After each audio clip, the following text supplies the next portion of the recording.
जय हिंद दोस्तों, civil services with Nilesh के ऑफिशियल यूट्यूब चैनल में आप सभी का स्वागत है।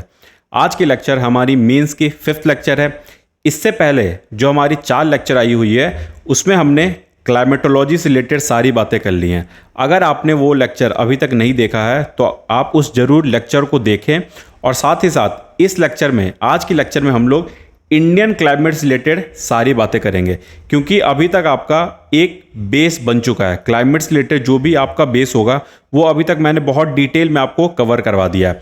तो ये जो इंडियन क्लाइमेट का आज का जो हमारा सेक्शन है ये बहुत ईजिली अगले 1.5 आवर में कंप्लीट हो जाएगा। तो इस लेक्चर के साथ बने रहें, और पिछले की लेक्चर आपने नहीं देखी है तो उसे भी आप जरूर देखें। तो ये जो आज का हमारा लेक्चर होने वाला है ये कैसे चलेगा अगले 1 मिनट में, सबसे पहले मैं आपको वो बता दूं।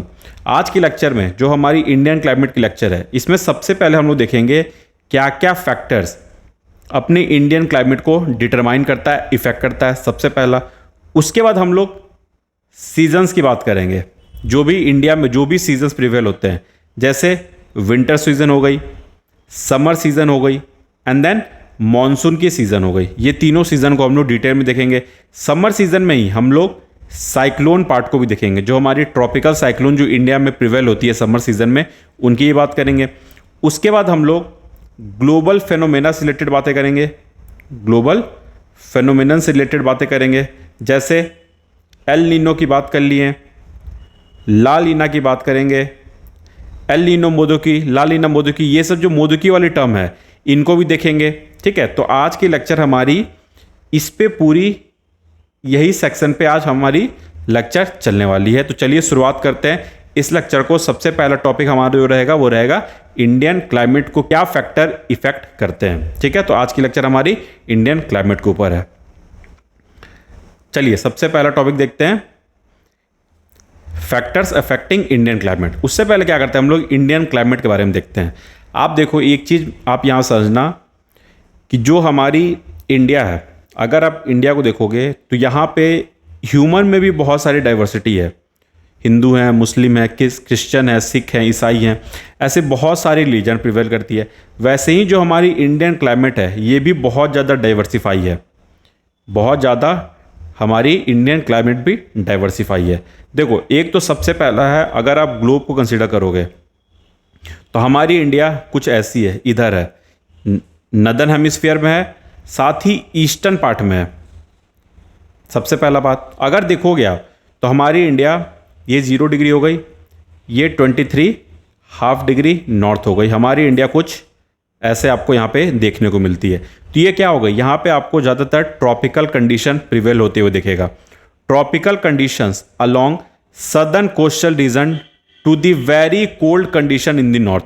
वहीं आप हिमालय की तरफ देखोगे तो बहुत कोल्ड कंडीशन होता है, लेकिन आप अगर इंडियन पेनिनसुलर रीजन में देख लिए, इधर देखोगे आप, ये सब आपका ज़्यादातर ट्रॉपिकल रीजन में लाई करता है। दूसरी बात, उसके बाद from dry desert like condition in the west to abundant rainfall in the east. ऐसे अगर देखोगे आप तो इधर देखोगे एरिड रीजन होता है, वहीं आप इधर देखोगे नॉर्थ ईस्ट रीजन में देख लोगे तो इधर काफ़ी ज़्यादा रेनफॉल होता है। तो ऐसा डाइवर्सिफाई अपने इंडिया में क्यों है, ये तो आपने देख लिया, ये चीज़ समझ लिया आपने। अब देखते हैं क्या क्या फैक्टर्स इफेक्ट करता है अपने इंडियन क्लाइमेट को। उससे पहले अगर देख लो आप कि हमारा जो इंडिया में रेनफॉल होता है वो सबसे ज़्यादा डिपेंडेंट होता है मानसून पे। ऑलमोस्ट 75% रेनफॉल जो होता है वो मानसूनल मंथ में होता है। दैट मीन्स जून, जुलाई, अगस्त, ये सारे जो मंथ हो गए इसमें आपको ज़्यादातर रेनफॉल देखने को मिलता है। तो चलिए सबसे पहला पॉइंट डिस्कस करते हैं, फैक्टर्स इफेक्टिंग इंडियन क्लाइमेट। अगर आप इंडियन क्लाइमेट को देखोगे तो जो सबसे पहला फैक्टर है जो इससे अफेक्ट करता है वो है अपना लैटिट्यूडनल डिस्ट्रीब्यूशन। अब लैटिट्यूडनल डिस्ट्रीब्यूशन ये अफेक्ट कर कैसे रहा है, सपोज ये आप अपने इंडिया को ले लिए, ये आप अपने इंडिया को ले लो, ऐसे कुछ अपना इंडिया सपोज आप देखोगे कि यहाँ पे आपका 23.5 डिग्री नॉर्थ है, इधर क्या हो गई अपनी 0 डिग्री हो गई। आपने एक टर्म पढ़ा था ITCZ, ये क्या था, ये जो सन है इसके साथ ये मूव करता था, तो ये नॉर्थवर्ड मूव करता है ड्यूरिंग समर सीजन। तो यहाँ पे देखोगे आप कि ये जो एरिया है यहाँ पे कुछ ज़्यादा ही एक्सट्रीम कंडीशन होगा, जो समर होगा वो बहुत ज़्यादा एक्सट्रीम होगा। लेकिन क्या वो एक्सट्रीमिटी आपको इधर हिमालय रीजन में देखने को मिलेगी, तो नहीं। सन के ऊपर भी डिपेंड करता है कि वो कितनी ज़्यादा वहाँ पे समर एक्सट्रीम हो रही है। ठीक है, तो अब इनके बारे में कुछ यहाँ पे देखते हैं। इंडियाज लैटिट्यूडनल एक्सटेंट कहाँ से कहाँ तक है वो देख लो आप। 8 डिग्री नॉर्थ से 35 degree north places it in tropical zone, ये तो बात क्लियर है। This means it receives high amount of solar radiation throughout the year contributing to generally warm temperature, however there are variation. ठीक है, आप अगर देखोगे ये अपने इंडिया को देखोगे, आप देखो इधर आपको देखने को मिल रहा है ट्रॉपिकल क्लाइमेट, वहीं ऊपर की तरफ देखोगे आप तो आपको टेम्परेट क्लाइमेट देखने को मिल रहा है बिकॉज ऑफ सन। ये सारा कुछ सन के कारण हो रहा है। तो ये हो गया अपना लैटिट्यूडनल बात हो गया, इसको ध्यान रखना सबसे पहला पॉइंट। दूसरा अगर देखोगे आप तो हिमालय भी एक कारण होता है। हिमालय करता क्या है, ये एक बॉर्डर क्रिएट कर देता है। ठीक है, जैसे अगर ये सपोज आप ये हिमालय को ले लिए, हिमालय करता क्या है, जो आपके सेंट्रल एशिया से जो कोल्ड विंड आता है उसे ये प्रिवेल करता है ताकि इंडिया में जो कोल्ड होगी वो बहुत ज़्यादा एक्सट्रीम ना हो पाए। तो ये भी दूसरा रीज़न है जो यहाँ के क्लाइमेट को डिटरमाइन करता है। Act as a giant barrier separating the subcontinent from the cold dry winds blowing from Central Asia, play a crucial role in influencing climate. ये क्लाइमेट को बहुत ज़्यादा इन्फ्लुएंस करता है अपना हिमालय, इसको ध्यान रखना आप। Blocking cold winds from Central Asia, ये बात हो गई हमारी। Influence the formation of monsoonal winds which brings vital rainfall to subcontinent. अब समर के समय में क्या होता है, ये जो हिमालय हो गई या जो तिब्बतियन प्लेटू वाली रीजन हो गई, ये क्या होता है समर के समय में ये बहुत ज़्यादा हीट होता है। तो अगर ये बहुत ज़्यादा हीट होगा तो यहाँ पे लो प्रेशर जनरेट होगा। लो प्रेशर जनरेट होगा दैट मीन्स यहाँ पे वैक्यूम क्रिएट हो रहा है। अब उस वैक्यूम को सप्लाई कौन करेगा, उस वैक्यूम को सप्लाई करेगा जो आपके इंडियन ओशियन में जो आपके हाई प्रेशर जोन क्रिएट हुए हैं, अब उससे वहाँ पे यहाँ पे सप्लाई होना शुरू हो जाएगा। तो इससे क्या होगा, यहाँ पे जो इंटेंसिटी होगा रेनफॉल का वो काफ़ी ज़्यादा इंक्रीज हो जाएगा। यही यहाँ पे टोटल बात हो रहा है। इस पॉइंट को भी आप ध्यान रख सकते हो। क्या बात हो रही है, influence the formation of monsoon wind which brings vital rainfall to subcontinent. ये सेकंड पॉइंट हो गया हमारा। थर्ड पॉइंट देख लो आप, pressure and wind system over Indian subcontinent. अब देखो प्रेशर एंड विंड सिस्टम देख लो, इसमें क्या देख लो आप, मॉनसून के बारे में देख लो एंड अपर एयर सर्कुलेशन के बारे में देख लो। मॉनसून के समय क्या होता है, सबसे पहले वो देखो, during summer low pressure over Indian land masses attract moisture laden winds from the south west Indian Ocean bringing the monsoon winds its characteristic heavy rainfall. ठीक है, मॉनसून के बारे में क्या कह रहा है कि ये आपका समर के समय में होता है। ठीक है, लो प्रेशर जोन क्रिएट हो जाता है। अगर आप ये इंडिया को ले लोगे तो यहाँ पे क्या हो गया, अब लो प्रेशर जोन क्रिएट हो गया, दैट मीन्स यहाँ पे अब वैक्यूम क्रिएट हो गया। तो उस वैक्यूम को अब कौन फिल करेगा, तो आपके high pressure zone with the help of moisture content इसे फिल करेंगे, वही आपके रेनफॉल में कन्वर्ट हो जाएगा। यही यहाँ पे टोटल बात हो रहा है। During summer low pressure over Indian land mass attract moisture laden winds from the south west Indian Ocean bringing the monsoon with its characteristic heavy rainfall. तो ये पहला पॉइंट हो गया। दूसरा अपर एयर सर्कुलेशन। अब अपर एयर सर्कुलेशन होता क्या है, ये विंटर सीजन की बात हो रही है। इसमें क्या होता है, जहां अब लो प्रेशर था वहां अब हाई प्रेशर जोन क्रिएट हो जाएगा। High pressure over the land mass leads to dry north east wind blowing from the land to sea resulting in a dry season for much of the country, but the सब tropical westerly jet streams bring in the western disturbance causing winter rain. इसे मैं क्या करता हूं, ये पूरे point को मैं एक डायग्राम के हेल्प से आपको समझाने की कोशिश करता हूं कि यहाँ क्या क्या रहा है। आप सपोज इसे आप ड्यूरिंग समर समझ लो, आप ड्यूरिंग समर सीजन। ठीक है, कुछ ऐसा आपका चीजें हो रहा है। आपकी सन कहाँ है अभी, इधर है 23 डिग्री नॉर्थ। ठीक है, ये हो गई आपकी 0 डिग्री। ठीक है, ये हो गया आपका अफ्रीका का रीजन, अफ्रीका का रीजन। ठीक है, यहां पे आपको क्या देखने को मिल जाएगा, इधर आपको इंडियन ओशियन। ठीक है, अब इसके आगे हम लोग समझते हैं।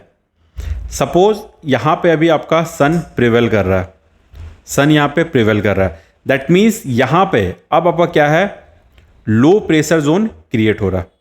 इधर आपका एक लो प्रेशर जोन क्रिएट हो जाएगा, जहाँ सन रहेगा वहाँ पे टेम्परेचर हाई रहेगा, प्रेशर लो रहेगा। ये बातें मेरी पहली क्लास से ही आपसे चल रही है। यहाँ लो प्रेशर जोन क्रिएट हो गया, दैट मीन्स अब यहाँ पे वैक्यूम क्रिएट हो गया। ठीक है, सेम सदर्न हेमिस्फीयर में अब यहाँ पे क्या होगा, आपका हाई प्रेशर जोन क्रिएट हो जाएगा, हाई प्रेशर जोन क्रिएट हो जाएगा।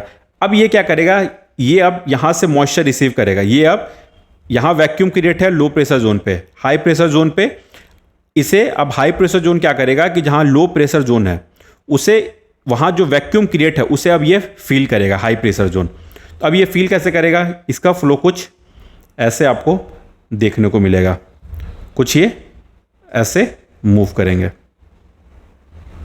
ठीक है, इसे आप क्या कह रहे हो, south west monsoon wind, south west monsoon wind. ठीक है, ये समर सीजन मॉनसून वगैरह की ये सब बात हो रही है। ये क्या हो गया आपका अरेबियन सी ब्रांच, ये हो गया आपका बे ऑफ बंगाल ब्रांच। तो ये देखो, ये आपका समर सीजन का बात हो गया, जो यहाँ पे कह रहा है मॉनसून सीजन। ड्यूरिंग समर क्या होता है, low pressure over Indian land mass attract moisture laden winds from the south west Indian Ocean bringing the monsoon with its characteristic heavy rainfall. अब ये देखो, ये सी की ओर से जा रहा है, ये आपका अरेबियन सी ब्रांच है, ये बे ऑफ बंगाल ब्रांच है, ये सी की ओर से जा रहा है। तो ये क्या कर रहा है, ये आपका मॉइस्चर ऑन शोर विंड क्रिएट कर रहा, ऑन शोर विंड यहाँ पे प्रिवेल हो रहा, जिससे क्या हो रहा है, यहाँ पे मॉइस्चर कंटेंट इंक्रीज हो रहा। अगर मॉइस्चर कंटेंट इंक्रीज होगा, ऑनशोर विंड है, तो वो ऑटोमेटिकली आपको रेनफॉल को सपोर्ट करेगा। ये बात होगी ड्यूरिंग समर की। अब विंटर में सेम कंडीशन देख लेते हैं। विंटर में देख लो, विंटर में कुछ ऐसे होगी अब चीजें, फिर से वैसे ही ले लो आप, ये देख लो आप, सेम यहां पे आपका फिर से 23.5 डिग्री नॉर्थ हो गई, इधर आपकी 0 डिग्री हो गई, एंड देन फिर से ये आपका अफ्रीका का रीजन हो गया। ये हो गई अपनी इंडियन ओशियन। ठीक है, अब सन किधर है, सन अब कुछ इधर आपको देखने को मिल रहा, सन कुछ इधर देखने को मिल रहा, मतलब इंडिया में अब आपका विंटर सीजन प्रिवेल कर रहा। विंटर सीजन प्रिवेल कर रहा मतलब यहाँ पे अब हाई प्रेशर जोन क्रिएट हो रहा, यहाँ पे अब लो प्रेशर जोन क्रिएट हो रहा। वैक्यूम कहाँ पे है, अब नीचे साइड वैक्यूम है। इस वैक्यूम को फील कौन करेगा, हाई प्रेशर जोन फील करेगा। तो इसका एयर का मूवमेंट कुछ ऐसे होगा, मूवमेंट कुछ ऐसे आपको देखने को मिलेगा। फिर यहां से ये डिफ्लेक्ट बैक होके कुछ ऐसे ही जाएगा। ये चीजें बिल्कुल क्लियर होगी आपका Arabian C branch, bay of Bengal branch. ठीक है, इसे हम लोग क्या कहते हैं, इसे कहते हैं नॉर्थ ईस्ट मॉनसून विंड। इसे क्या कहते हैं हम लोग, नॉर्थ ईस्ट मॉनसून विंड। ये क्या करता है, ये सबसे पहली बात तो ये आपकी ऑफशोर विंड है, क्योंकि इसके पास कोई सोर्स नहीं है जहां से ये मॉइस्चर इनटेक कर पाए, इसीलिए ये इंडिया में ड्राई कंडीशन को जनरेट करता है। इसीलिए इंडिया में ड्यूरिंग विंटर आपका ड्राई कंडीशन प्रिवेल होता है। आई होप ये दोनों पॉइंट भी आपका, ये सारी बातें क्लियर होगी। लेकिन यहाँ पे एक ट्विस्ट है, आप देख रहे हो ये रीजन जो हो गया, ये तो आपका ड्राई रीजन हो गया क्योंकि ये ऑफशोर विंड है। लेकिन आप बे ऑफ बंगाल की तरफ नजर डालो, यहां देखोगे आप कि यहां पे आपका बे ऑफ बंगाल है, मतलब यहां से अब ये जो विंड है जो फ्लो कर रही है वो मॉइस्चर इनटेक कर ले रही है। ये क्या करेगी, आपका इस एरिया में आपका मॉनसून क्रिएट कर देगी, रेनफॉल क्रिएट कर देगी।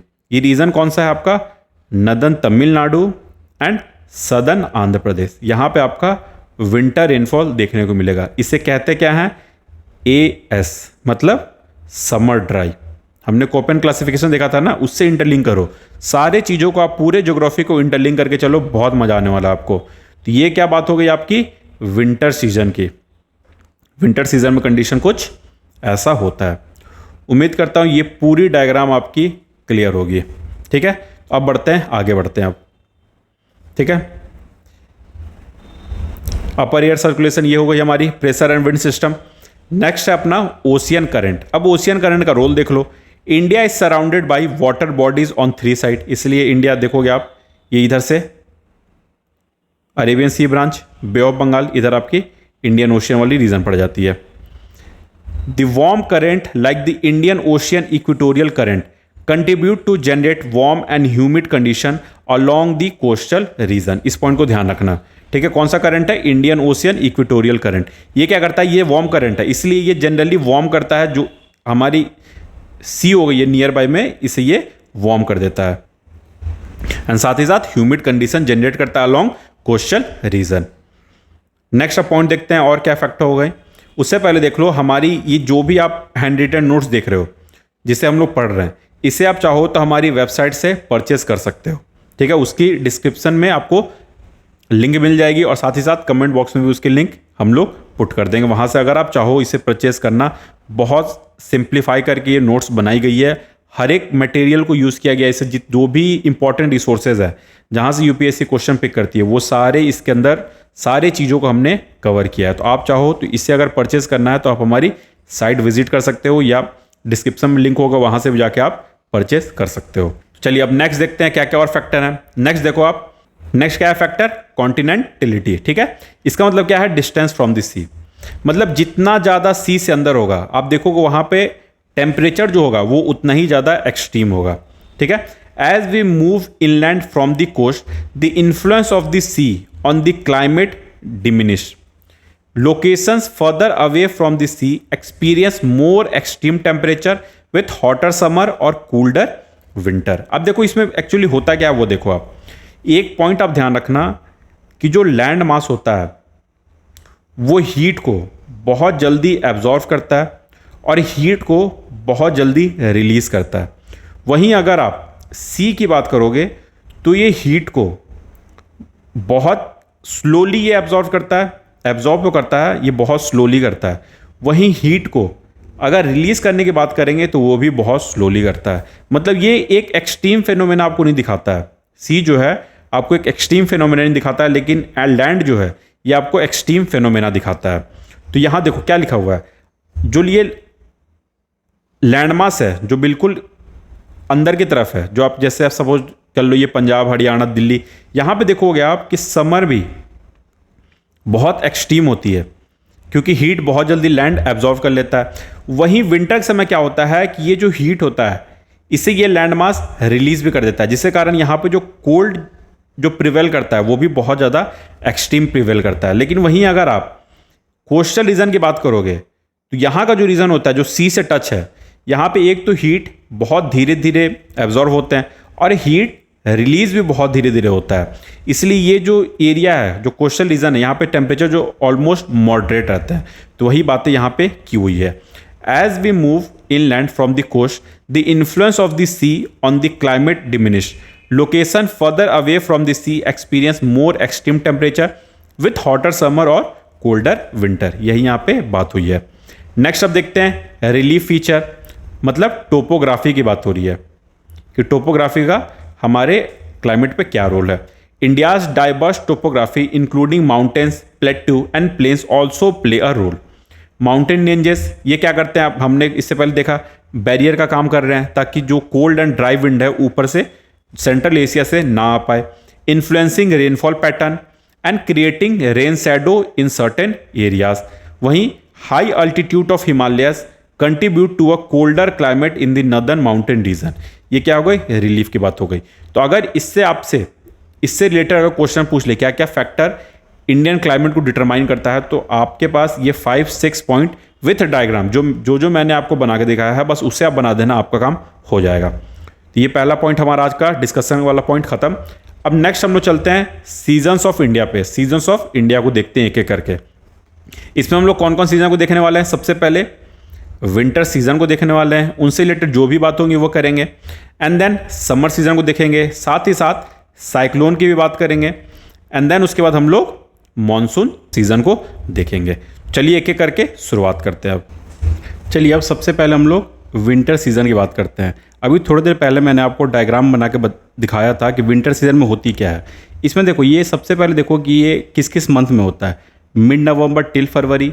फ्रॉस्ट जो होती है वो कॉमन फिनोमेना होती है नदर्न पार्ट में, क्योंकि ये क्या है आपका कॉन्टिनेंट का पार्ट है। तो यहाँ पे हीट भी एक्सट्रीम होगा और कोल्ड भी एक्सट्रीम होगा, इसलिए फ्रॉस्ट जो होती है वो कॉमन फेनोमेना होती है। वहीं जो विंड की जो फ्लो होती है वो ऑफशोर होती है, मतलब वो अब कॉन्टिनेंट से सी की ओर जा रही है। Offshore north east trade winds prevail. Range जो होता है वो आपका वेस्टर्न डिस्टर्बेंस की वजह से होता है। ये अभी थोड़ी देर में हम लोग देखेंगे कि वेस्टर्न डिस्टर्बेंस होता क्या है। फॉर एग्जांपल विंटर रेन आपको मेवाट में देखने को मिल जाएगा, पंजाब में देखने को मिल जाएगा, हरियाणा में मिल जाएगा। ये आपको सपोर्ट करता है रवि क्रॉप्स को। वहीं देख लो आप fog formation in northern parts specially in Indo Gangetic region which can even turn into smog, क्योंकि पॉल्यूशन के कारण क्या होती है, फॉग जो होती है वो स्मोक से मिल जाती है और स्मॉग क्रिएट कर देती है। Temperature inversion can also lead to the rise of pollution dome. ये सारी बात आपसे ये सब बात हो चुकी है, टेम्परेचर इन्वर्जन के बारे में बात हो चुकी है, साथ ही साथ पॉल्यूशन डोम के बारे में बात हो चुकी है। तो ये सब पॉइंट आपका क्लियर होगा। देखो इसीलिए मैंने क्या किया कि क्लाइमेटोलॉजी को और इंडियन क्लाइमेट को एक साथ पढ़ा दिया, ताकि आपके साथ एक इंटरलिंकेजेस बन जाए, तो चीज़ें आपको समझने में बहुत ईजी होने वाली है। Seasons of least tropical cyclone as the land and the ocean experiences high pressure due to the shift of ITCZ। अब देखो यहाँ पे एक चीज़ बस समझने वाली, ये भी पॉइंट वैसे आपका क्लियर होगा। जब जो साइक्लोन क्रिएट होता है तो उसमें मैंने वो क्या क्या कंडीशन बनाया था, एक तो वार्म ओशियन होना चाहिए, लो प्रेशर जोन होना चाहिए, ये सब एक कंडीशन था। तो विंटर के सीजन में क्या हो रहा है आपका, ये लो प्रेशर हाई प्रेशर में चेंज हो रहा है, वार्म ओशियन नहीं, अब ये कोल्ड ओशियन हो जा रहा है। इसके कारण क्या हो रहा है कि यहाँ पे आपका साइक्लोन प्रिवेल नहीं कर रहा है ड्यूरिंग विंटर सीजन। यही बात ये कह रहा है यहाँ पे कि seasons of least tropical cyclones as the land and the ocean experience high pressure due to the shift of ITCZ। अब ITCZ जा कहाँ रहा है, वो अपना सदर्न हेमिस्फीयर में जा रहा है, क्योंकि वो सन के पैरेलली मूव करता है। Cold waves are common in northern parts of the country. ये सब नॉर्मल फिनोमेना जो आपको पता होगा। अब बात करते हैं वेस्टर्न डिस्टर्बेंस की। अब वेस्टर्न डिस्टर्बेंस होता क्या है, ये क्या करता है, ये एक आपका एक्स्ट्रा ट्रॉपिकल स्टॉर्म्स है ऑरिजिनेटिंग इन मेडिटेरेनियन रीजन। ये कहाँ ऑरिजिनेट होता है वेस्टर्न डिस्टर्बेंस, तो अपना मेडिटेरेनियन रीजन में ये स्टार्ट होता है, ऑरिजिनेट होता है। These low pressure system travels eastward towards India influenced by westerly jet stream. जो वेस्टर्न डिस्टर्बेंस होता है ये किससे इन्फ्लुएंस होता है, तो आपके वेस्टर्ली जेट स्ट्रीम से इन्फ्लुएंस होता है। मूव कैसे करता है, ईस्टवर्ड मूव करता है, और ये इन्फ्लुएंस किसको करता है, इंडिया को इन्फ्लुएंस करता है। ठीक है, यहाँ पे ये रेनफॉल क्रिएट कर देता है, यही यहाँ पे ये बात हो रही है। As disturbance move toward the Indian subcontinent they counter Himalayas which cause them to lose moisture resultant in precipitation over northern India. अब जैसे सपोज ये आप हिमालय को ले लो, आप ये हिमालय को कंसिडर कर लो। अब यहाँ से वेस्टर्न डिस्टर्बेंस आपका आ रहा, अब ये क्या कर रहा है, ये हिमालय से टकरा रहा, तो ये क्या कर रहा है, ऊपर की ओर जाएगा, ओरोग्राफिक इफेक्ट क्रिएट कर रहा। उसके बाद क्या होगा, क्लाउड फॉर्मेशन होगा एंड देन आपका रेनफॉल क्रिएट कर दे रहा है। वही यहाँ पे बात हो रही है। As disturbance move toward the Indian subcontinent they counter Himalayas which cause them to lose moisture resultant in precipitation over northern India. Next देख लो, इसका इंपैक्ट देख लो वेस्टर्न डिस्टर्बेंस का। ये विंटर रेनफॉल क्रिएट करता है कहाँ कहाँ, पंजाब, हरियाणा, यूपी, दिल्ली। ठीक है, वहीं टेम्परेचर को रेगुलेट करता है। जो आपका वेस्टर्न डिस्टर्बेंस होता है ये साथ ही साथ आपके टेम्परेचर को भी रेगुलेट करता है। कैसे, वो देख लो आप। This disturbance help regulate winter temperatures preventing extreme cold condition by bringing cloud cover and moisture. ये क्या करता है, क्लाउड कवर क्रिएट कर देता है, तो बहुत कोल्ड जो एक्सट्रीम कंडीशन था उसे अब ब्लॉक कर देता है। एग्रीकल्चर में क्या क्या हेल्प है, rainfall and snowfall associated with western disturbance are crucial for the rabi crop seasons. They provide much needed moisture for crops like wheat, mustard and barley. ये सबको ये सपोर्ट करता है। Timely western disturbance can improve the yield of rabi crops in Punjab and Haryana. तो उम्मीद करता हूँ ये विंटर सीजन का जो भी बात होगा ये आपको 100% क्लियर होगा। बहुत इजी था, आप डायग्राम को इमेजिन कर लो और सारी पॉइंट को आप ध्यान रख लो, आपका काम हो जाएगा। अब देख लो पॉसिबल इंपैक्ट देख लेते हैं। अगर सपोज क्लाइमेट चेंज आया तो उसका इंपैक्ट आपके विंटर सीजन पे क्या क्या पड़ सकता है वो हम लोग को देखना है। देखो सबसे पहले फ्रीक्वेंसी एंड इंटेंसिटी। अगर क्लाइमेट चेंज आएगा, climate change may alter the frequency and intensity of western disturbance. Some studies suggest that there could be an increase in the intensity of these disturbance due to the warmer air holding more moisture. ठीक है, पहला impact क्या है western disturbance के ऊपर, frequency and intensity increase हो जाएगा। Increased intensity could lead to more severe weather events including heavier rainfall and more extensive snowfall. Next देख लो आप, शिफ्ट इन पैटर्न। अब इससे क्या होगा, पैटर्न आपका शिफ्ट होगा। There is a possibility of a shift in typical pathways and timing of western disturbance due to changes in global atmospheric circulation pattern. Changes in the timing and pathway can affect the predictability and reliability or rainfall and snowfall during the winter months, impacting agriculture and water resources. तो shift in pattern भी आप ये point भी ध्यान रख सकते हो। उसके बाद टेम्परेचर इफेक्ट क्रिएट करेगा ये कैसे, warmer temperatures may lead to higher melting rates of snow and ice in the Himalayas, reducing the snow pack and impacting river flows during summer months. तो इसको भी ध्यान रखना, आप टेम्परेचर को इंपैक्ट कर रहा है, पैटर्न भी शिफ्ट कर रहा है और इंटेंसिटी भी बढ़ रहा है आपका। एक्सट्रीम वेदर क्रिएट कर जाएगा। Increase frequency of extreme weathers events such as hailstorm, thunderstorm may be observe due to enhanced convective activities associated with climate changes. Increased occurrence of extreme weather can cause significant agricultural losses, infrastructure damage and daily life disruption. ये आपकी बात हो गई, अगर climate change आता है तो उससे क्या क्या आपके वेस्टर्न डिस्टर्बेंस पे इम्पैक्ट होंगे। बस ये चारों पॉइंट आप ध्यान रख लेना, आपका काम हो जाएगा। बहुत ईजी है, बस इसीलिए यहाँ पे बस क्या किया जा रहा है, आपको थोड़ा थोड़ा समझाया जा रहा है, रीड किया जा रहा है, क्योंकि इसके पहले की जो आपने 4 लेक्चर क्लाइमेटोलॉजी कंप्लीट की होगी तो ये सारे पॉइंट समझने में आपको 0% दिक्कत होगा, कोई भी दिक्कत नहीं हो रहा होगा। अब नेक्स्ट चलते हैं, हमने देख लिया विंटर सीजन, अब हम लोग देखेंगे समर सीजन के बारे में। तो चलिए शुरुआत करते हैं समर सीजन से। अब अगर समर सीजन को देखोगे आप तो इसमें देखो होता क्या है, सपोज ये आपका ग्लोब हो गया, इसमें क्या होता है, जो सन होता है ना, अब वो नॉर्थवर्ड शिफ्ट होता है, मतलब नदर्न हेमिस्फीयर में जाता है 23.5 डिग्री नॉर्थ की तरफ। ठीक है, ये इसका कुछ लोकेशन होता है। इंडिया कहाँ लोकेट करता है, नदर्न हेमिस्फीयर में। तो ये देखो northward shift of sun causing the shift of ITCZ। ठीक है, तो अब ये क्या बन जाएगा, NITCZ, ये कुछ ऐसा नाम हो जाएगा। अब इसका इंपैक्ट क्या होगा, लू विंड्स इंडिया में प्रिवेल होगा, डस्ट स्टॉर्म प्रिवेल होगा, कैन कॉज शावर्स, रेनफॉल भी पॉसिबल है, heat waves are common feature of this season. ये समर फीचर, ये सब कुछ फीचर है, ये बहुत ईजी है, इसमें कुछ ऐसा रॉकेट साइंस नहीं है। ये देख लो आप, ये सब नाम जो है ये सब आप एग्जाम्पल वगैरह में यूज़ कर सकते हो, कहीं कहीं इसके बारे में डिस्कशन कर सकते हो आप। प्री मानसून शावर, उसका नाम देख लो आप, नॉर्वेस्टर, इसी को आप काल बैसाखी कहते हो। कहाँ कहाँ, वेस्ट बंगाल, बिहार, झारखंड, उड़ीसा। ये सपोर्ट किस किस चीज़ में सपोर्ट करता है, राइस के फार्मिंग में, टी के खेती में एंड जूट के फार्मिंग में। वहीं नेक्स्ट नाम देख लो आप, बारडोली चीरा, इसे ही आप टी सावर कहते हो। कहाँ प्रिवेल करता है ये, असम में। नेक्स्ट मैंगो सावर, कहाँ पे, Tamil Nadu, Andhra and Karnataka. And then last coffee, इसे ही आप चेरी ब्लूसम सावर भी कहते हो। कहाँ, कर्नाटका एंड केरला में। तो ये चारों नाम को आप ध्यान रखना, एग्जाम्पल में कहीं पुट कर सकते हो, इंपैक्ट अच्छा पड़ेगा। वहीं देख लो 1% of India's annual rainfall in this session, जो देखो 75+ ऑलमोस्ट 80% जो रेनफॉल होता है वो मॉनसून सीजन की वजह से होता है, लेकिन जो 1% है ये आपका Indian annual rainfall in this season, मतलब ये जो 1% है ये बिकॉज ऑफ समर सीजन होता है। There is lot of cyclonic activity during this season. क्यों अब होता है, क्योंकि यहाँ पे अब वार्म ओशियन सरफेस हो जाता है, साथ ही साथ लो प्रेशर जोन हो जाता है, इसलिए साइक्लोनिक एक्टिविटीज भी बढ़ जाता है। अब यहीं देख लो आप ट्रॉपिकल साइक्लोन के बारे में, साइक्लोन्स इन इंडिया।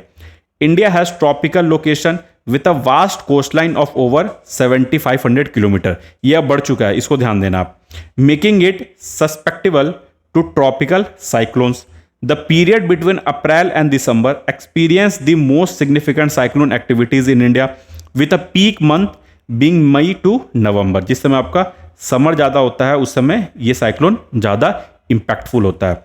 क्या क्या फेवरेबल कंडीशन इसे मिल जाता है कि इंडिया में आपको साइक्लोन देखने मिल जाता है। सबसे पहले वार्म सी सरफेस टेम्परेचर, ये सारी बातें बहुत ही ज़्यादा डिटेल में जो क्लाइमेटोलॉजी की लेक्चर हुई थी उसमें सारी बातें हो चुकी है आपसे। Bay of Bengal and Arabian C branch, warmest temperature, यहाँ क्या होता है आपका बे ऑफ बंगाल और अरेबियन सी ब्रांच में reach their warmest temperature during this month, providing energy needed for cyclonic formation. Second क्या है, लोअर विंड शेयर हो जाता है।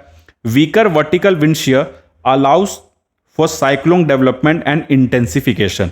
देखो ये सब क्या कंडीशन है साइक्लोन का, जो अभी आपके बे ऑफ बंगाल रीजन में प्रिवेल कर रहा है। क्या क्या, एक तो वार्म सरफेस हो जा रहा है, दूसरा लोअर विंड शेयर हो जा रहा है, तीसरा monsoon. South west monsoon brings in significant moisture which is another crucial ingredients for cyclone formation. तो ये तीनों पॉइंट को आप ध्यान देना, ये बहुत इंपॉर्टेंट है आपके लिए. अब देख लो बे ऑफ बंगाल और अरेबियन सी में डिफरेंसेस देख लो. क्यों ऐसा है कि सिर्फ बे ऑफ बंगाल में ज़्यादा साइक्लोन होता है, अरेबियन सी में कम होता है, उसके बारे में थोड़ा डिटेल देख लेते हैं. The Bay of Bengal witnessed higher frequency of cyclones as compare to the Arabian Sea with a ratio of approximately 4:1. मतलब बे ऑफ बंगाल में 4 है तो आपका अरेबियन सी में 1 है. This is due to favourable condition like larger warmer water areas due to continentally and lower wind shear prevailing in bay of Bengal. यहाँ पे ये दोनों ज़्यादा है. एक तो वार्मर वाटर एरियाज है, दूसरा जो विंड शेयर है जो प्रिवेल करता है बे ऑफ बंगाल में वो लोअर है. On average 5 to 6 tropical cyclones form annually in the north Indian ocean, bay of Bengal, Arabian sea मिला के, विथ 2 to 3 बिगेन सीवियर. इसमें से 2-3 जो होते हैं बहुत ज़्यादा सीवियर हो जाते हैं. अब इम्पैक्ट देख लो क्लाइमेट चेंज का. अगर क्लाइमेट चेंज हो तो उसका क्या क्या इम्पैक्ट पड़ेगा. Warmer seas and stronger storm. तो ये अब क्या होगा, ट्रॉपिकल साइक्लोन ज़्यादा इंटेंसिफाइड हो जाएगा. A key factor in cyclone formation is warm sea surface temperature. As the climate warms, both the Arabian Sea and Bay of Bengal are experiencing rising sea surface temperature. Warmer water acts as a fuel for cyclone, providing the energy they need to form, intensify and sustain themselves. This can lead the cyclones reaching higher wind speed and causing more extensive damage. Impact climate change क्या है, सबसे पहले कि सी को ज़्यादा warm कर रहा, storm को ज़्यादा स्ट्रॉन्ग कर रहा है. इससे क्या हो रहा है, जो आपका साइक्लोन है वो बहुत ज़्यादा इंटेंसिफाइड हो जा रहा है. ठीक है, ये पहला पॉइंट. दूसरा, increased intensity. While the overall numbers of cyclone might not significantly increase, climate change is projected to make existing cyclone more severe. Stronger winds, heavier rainfall, and higher storm surges are all potential consequences of climate change induced intensification. तो इस दोनों point को भी ध्यान रखना.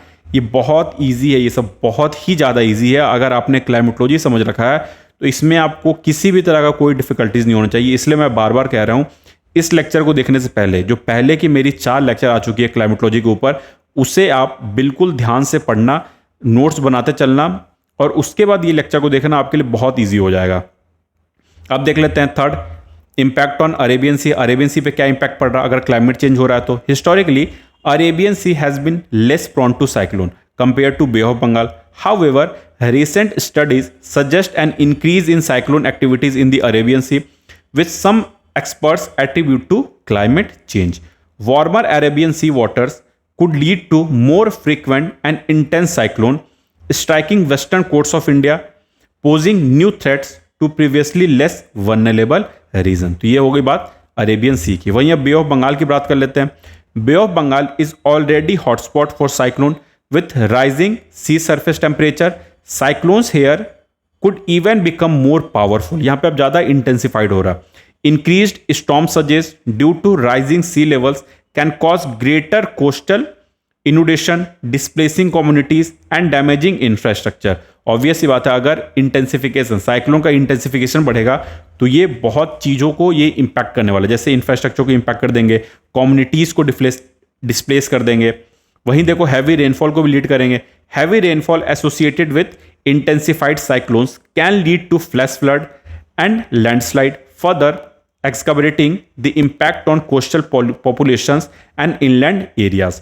तो ये दोनों को भी आप ध्यान रखना है, दोनों पे इम्पैक्ट. देखो सबसे बेसिक क्या था, अगर नॉर्मल कंडीशन था साइक्लोन का तो अरेबियन सी में बहुत लेस साइक्लोन होती है as compare to Bay of Bengal.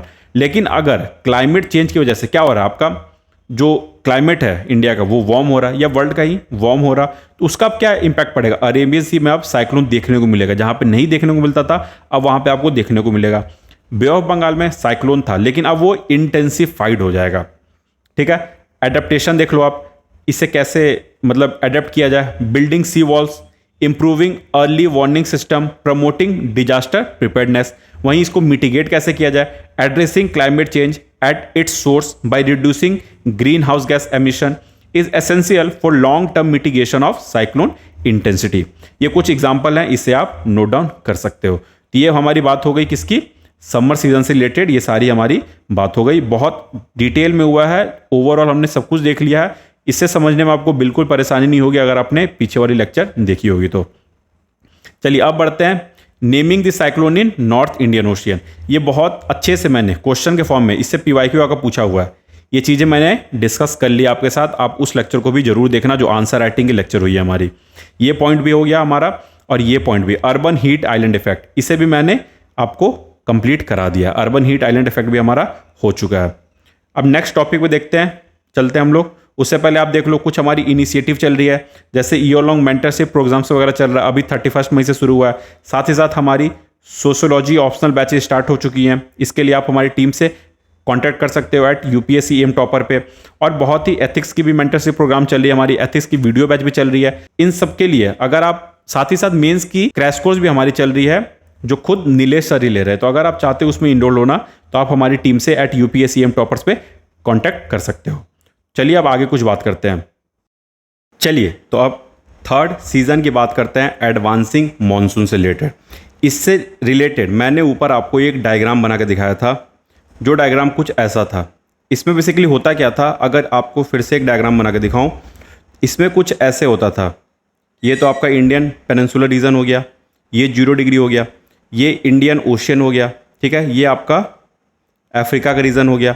यहाँ से क्या होता था कि ये एरिया हाई प्रेशर जोन हो जाता था, क्योंकि सन कुछ यहाँ रहता था, ट्रॉपिक ऑफ कैंसर के नियर बाई रहता था, और यहाँ पे एक लो प्रेशर बेल्ट जनरेट होता था। उसके बाद क्या होता था, यहाँ पे जहाँ लो प्रेशर है वहाँ पे वैक्यूम क्रिएट हो जा रहा है। उस वैक्यूम को फील कौन कर रहा है, तो आपके हाई प्रेशर जोन फिल कर रहे हैं। कुछ ऐसे इनका फ्लो होता था, ठीक है। देखो सबसे इधर से कैसे फ्लो होता था, लेफ्ट हैंड साइड, लेकिन ऊपर जब 0 डिग्री क्रॉस करता था तो because of Coriolis force angle deflect हो जाता था और ये राइट हैंड साइड मूव कर जाता था। ये आपका बे ऑफ बंगाल ब्रांच हो गया, सॉरी ये आपका अरेबियन सी ब्रांच हो गया, अरेबियन सी ब्रांच, ये आपका बे ऑफ बंगाल ब्रांच हो गया, ठीक है। तो ये दोनों साइड आपका रेनफॉल करता था। ये कॉमन फिनोमेना है जो मैंने आपको डायग्राम से ऊपर समझाया था। अब यहाँ पे देखो एडवांसिंग मॉनसून के बारे में देखते हैं। अगर आप देखोगे तो इंडिया में 75% जो रेनफॉल होता है वो बिकॉज ऑफ मॉनसून सीजन होता है। वहीं जो मॉनसून है ये किस पे डिपेंड करता है, ये आपके सीजनल रिवर्सल ऑफ विंड पे डिपेंड करता है। सीजनल रिवर्सल ऑफ विंड का क्या मतलब है, आपने विंटर में क्या देखा था, विंड का फ्लो कुछ ऐसे था, ठीक है, नॉर्थ ईस्ट मानसून विंड।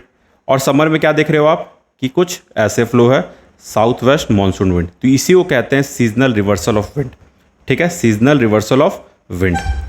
जून सितंबर कब प्रिवेल होता है, जून सितंबर पे। अब हम लोग को देखना है मानसून से रिलेटेड क्या क्या फैक्टर हैं जो इंडियन मानसून को इफेक्ट करते हैं, फैक्टर अफेक्टिंग इंडियन मानसून।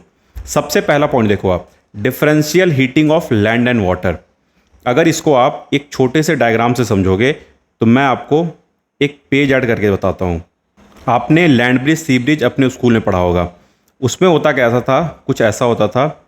ये सपोज आपका लैंड है, ये आपका सी हो गया, land and sea. Suppose during summer season क्या होगा, या जब सन आपके लैंड के ऊपर हो ड्यूरिंग समर सीजन, ये इंडिया की बात हो रही है, ठीक है, ध्यान रखना। उस समय क्या होता था, कुछ सन की इंसोलेशन कुछ ऐसे होगी, ठीक है। तो ये लैंड क्या हो गया, यहाँ पे आपका लो प्रेशर जोन क्रिएट हो गया। साथ ही साथ यहाँ का जो टेम्परेचर होगा वो हाई टेम्परेचर होगा, ठीक है। वहीं अगर सी की बात करेंगे तो ये जोन हो गया आपका हाई प्रेशर, साथ ही साथ टेम्परेचर जो होगा वो लो टेम्परेचर होगा। तो वैक्यूम कहाँ क्रिएट हो रहा, वैक्यूम आपका लैंड के ऊपर वैक्यूम क्रिएट हो रहा, और इसे सप्लाई कौन देगा मॉइस्चर का, तो वो देगा आपका हाई प्रेशर जोन, मतलब कि सी इसे मॉइस्चर कंटेंट देगा। तो मॉइस्चर का फ्लो कुछ, एयर का फ्लो कुछ ऐसे होगा, ठीक है, एयर का फ्लो कुछ ऐसे होगा। ये एयर क्या है, ये एयर आपका ऑनशोर एयर है, ऑनशोर एयर है, क्योंकि ये देखो ये सी से लैंड की ओर जा रहा है इसलिए ऑनशोर एयर है। मतलब इसमें जो आपका मॉइस्चर कंटेंट है वो काफ़ी मैक्सिमम है। अब ये लो प्रेशर जोन पे ये एयर ऑनशोर विंड के हेल्प से फ्लो होके चला गया। अब यहाँ से क्या होगा, ये एयर क्या होगा कि ऊपर की ओर राइज करेगा, क्योंकि लो प्रेशर जोन है ना, तो एयर राइज करेगा। वार्म एंड लाइटर एयर है यहाँ पे, तो ये राइज कर गया। अब जो एयर है वो जो ऊपर राइज किया था वो क्या होगा, ऊपर जाके ये कंडेंस हो जाएगा, ठीक है। क्लाउड फॉर्मेशन होगा, कूलिंग होगा, कंडेंसेशन होगा, एंड फिर वो प्रेसिपिटेशन के फॉर्म में नीचे आ जाएगा, ठीक है। यही पूरा चलता है आपका मॉनसून से रिलेटेड बातें। ये तो हो गई समर की बात हो गई। अब कुछ बातें हम लोग विंटर की देख लेते हैं, विंटर की बातें देख लेते हैं। अब यहाँ आप क्या देखोगे, ये आपका लैंड हो गया, ये आपका सी हो गया। अब इसमें आप देखोगे कि जो सन है वो कुछ ऐसे हो रहा, अब मतलब इसकी इंसोलेशन कुछ इधर आएगी, अब सोलर इंसोलेशन। अब ये क्या होगा, ये एरिया आपका लो प्रेशर एरिया हो जाएगा। साथ ही साथ यहाँ पे जो टेम्परेचर होगा वो हाई टेम्परेचर होगा। इसके अपोजिट ये एरिया हाई प्रेशर एरिया हो जाएगा। साथ ही साथ यहाँ का जो टेम्परेचर होगा वो लो प्रेशर होगा, ठीक है। तो अब यहाँ पे वैक्यूम कहाँ क्रिएट हो रहा, तो वैक्यूम आपका सी पे क्रिएट हो रहा। इसे मॉइस्चर कंटेंट या इसे फिल कौन करेगा, तो आपका लैंड फिल करेगा। लेकिन क्या लैंड के पास मॉइस्चर कंटेंट है, तो ये मॉइस्चर कंटेंट लैंड के पास नहीं है। इसलिए ये जो विंड होता है ये आपका ऑफशोर विंड होता है, ऑफशोर विंड होता है, क्योंकि यहाँ पे मॉइस्चर कंटेंट अवेलेबल नहीं होता है। इस बात को ध्यान रखना, ठीक है। तो ये हो गई विंटर की बात, ये हो गई समर की बात। इसे ही कहते हो आप seasonal reversal of wind, seasonal reversal of wind. I hope ये पॉइंट आपका क्लियर होगा। अब इसके बाद देख लो आप, यहाँ पे यही बात हो रही है, differential heating of land and water, इसे पढ़ लो आप। This is the primary driver of the monsoon. During summer the Indian land mass heats up rapidly due to high solar radiation. Conversely, the surrounding ocean retain the cooler temperature. This creates a pressure difference. Hot air over land rises, वो low pressure है, while cooler air over ocean remains denser, वो high pressure है. This sets up a pressure gradient, that means pressure differences, that draws moisture laden winds from the sea towards the land mass, bringing the monsoon rain. I hope इसमें कोई doubt नहीं होगा आपको।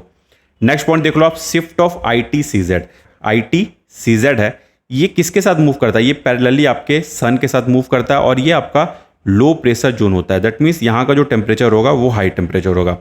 The inter tropical convergence zone is the belt of low pressure encircling the earth near the equator, where warm humid air rises and condenses to form rain. During summer the ITCZ migrates northward, positioning itself over the Indian subcontinent. This shift brings the zone of heavy rainfall closer to India, contributing significantly to the monsoon season. I hope ये shift of ITCZ भी clear होगा। जनवरी के समय देख लो, ITCZ कहाँ होता है, आपका इक्वेटर के पास होता है, इक्वेटर से नीचे होता है। वहीं आप जुलाई में अभी का जो मंथ चलने वाला है, इसमें देखोगे आप कि ITCZ कुछ इधर होगा, मतलब क्या है, ये लो प्रेशर जोन हो गया, ठीक है। ये पॉइंट भी आई थिंक आपका क्लियर होगा। अब चलते हैं थर्ड पॉइंट के बाद। थर्ड देख लो, सब ट्रॉपिकल वेस्टर्ली जेट स्ट्रीम, इनका रोल देख लो क्या है, अपने मानसून को कैसे ये अफेक्ट करते हैं। High up in the atmosphere, sub tropical westerly jet stream is a fast moving band of westerly winds, while its direction influence on monsoon rainfall is minimal, its positioning play a role, ठीक है। इसका जो position है वो बहुत important role play करता है।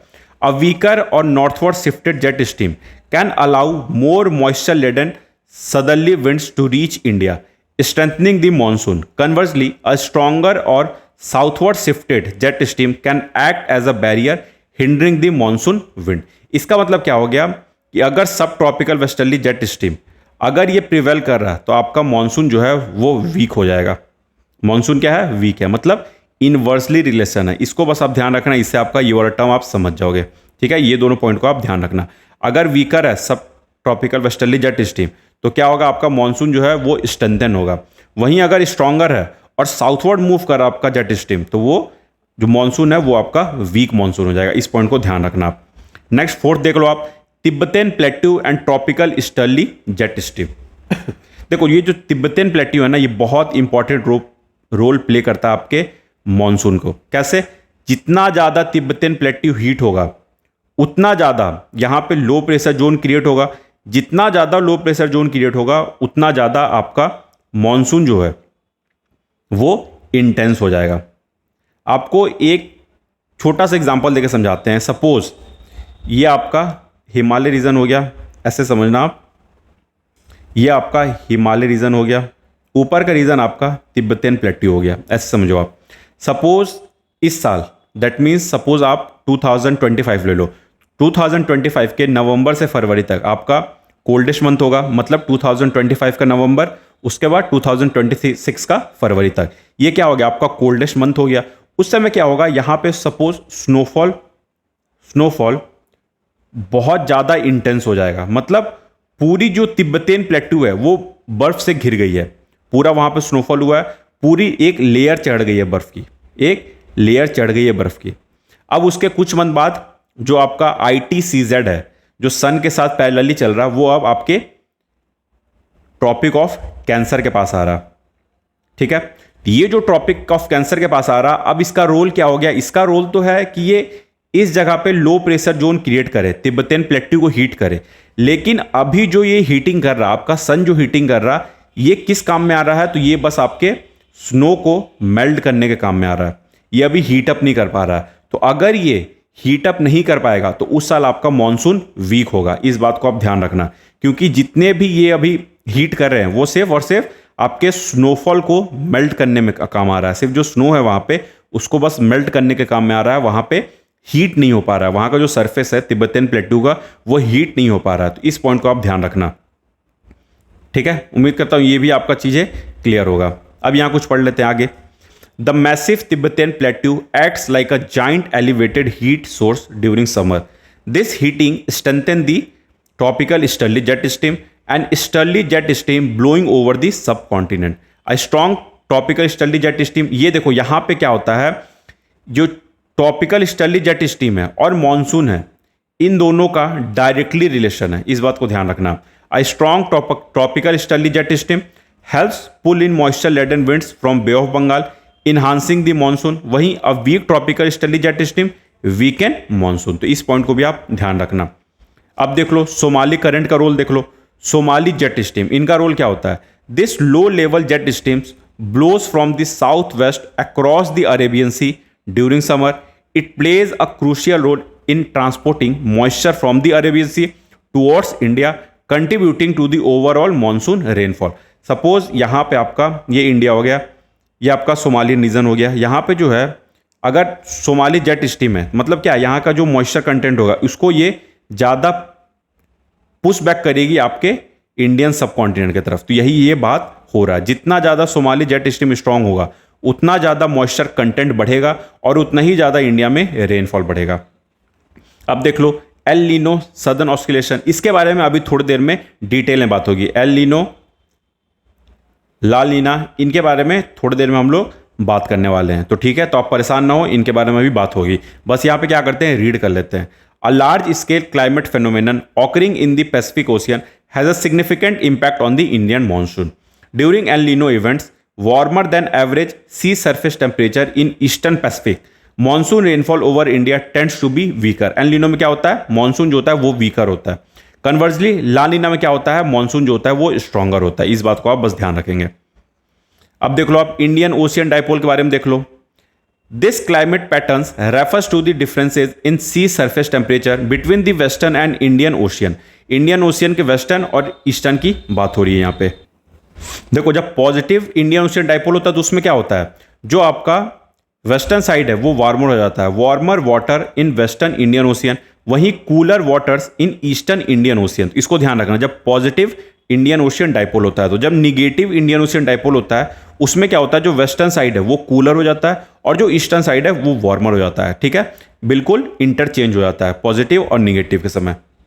ये देख लो आप 8 नंबर मैडन जूलियन ऑस्किलेशन, इसके बारे में भी हम लोग नीचे पढ़ने वाले हैं।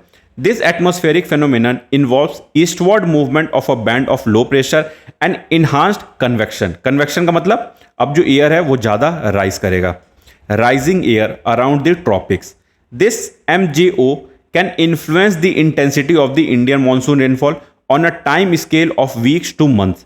A favorable phase of MJO can enhance monsoon rainfall while an unfavorable phase can suppress it. तो इसको ध्यान रखना, अगर ये मैडन जूलियन ऑस्किलेशन ये अगर फेवरेबल रहेगा तो ये मानसून को इन्हांस करेगा, लेकिन अगर ये अनफेवरेबल रहेगा तो ये मानसून को वीक कर देगा। इसके बारे में हम लोग नीचे पढ़ने वाले हैं, बस इसको ध्यान रखना है। हम लोग नीचे ये टर्म पढ़ेंगे मैडन जूलियन, और साथ ही साथ एल नीनो सदर्न ऑस्ट्रेलिया में पढ़ेंगे एल नीनो ला नीना के बारे में।